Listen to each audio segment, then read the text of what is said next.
की महाराजांच्या गडावरती आम्हाला सौभाग्य लाभलं की आज आम्हाला जो किल्ल्याबद्दलची माहिती इथल्या स्थानिक लोकांनी दिली ती खरोखर वैविध्यपूर्ण होती आणि इतिहासाला एक जागृत करणारी अशी गोष्ट होती। त्यानंतर आम्ही गड पूर्ण फिरून आलो पन्हाळगड महाराजांच्या बऱ्याचशा ज्या गोष्टी आम्हाला माहीत नव्हत्या त्या पुस्तकात वाचत होत्या आम्ही त्या आम्ही प्रत्यक्षरित्या तिथे बघितल्या आणि त्याचा खरोखर खूप आनंद वाटतो।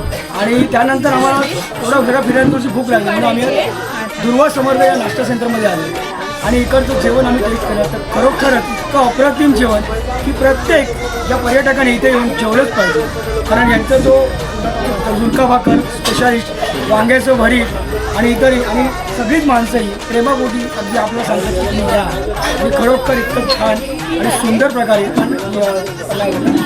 पन्हाळगडचं हे तुम्ही सर्व माणसं असंच तुम्हाला पुढे या रूपाने देखील खूप चांगलं तुम्ही सेवा करताय प्रकारे आणि खरोखर चांगल्या प्रकारचं जेवण बनवत आहे। त्यासाठी दुर्वा समर्थच्या सर्व माझ्या माता भगिनींना तुम्हाला सर्वांना खूप खूप शुभेच्छा, धन्यवाद। कारण मी मुंबईवरून विरारवरून स्पेशल आले आणि माझे साडू हे इथे कोल्हापूरमध्ये स्थानिक आहेत आणि त्यांच्या माध्यमातून आम्हाला इथे म्हणजे जेवणाची पर्वणीच म्हणायची की एक छान प्रकारचं जेवण आता मी इथे जेवलो आणि खरोखर अप्रतिम सुंदर।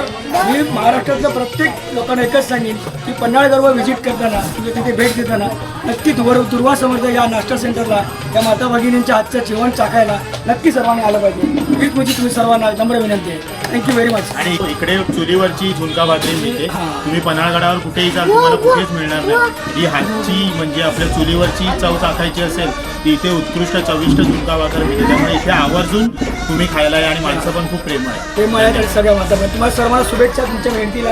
Thank you very much. थँक्यू दादा, छान बोलला। थँक्यू या परत खरंच आहे। परत या। हो नक्की नक्की नक्की खूप खूप आभार। थँक्यू।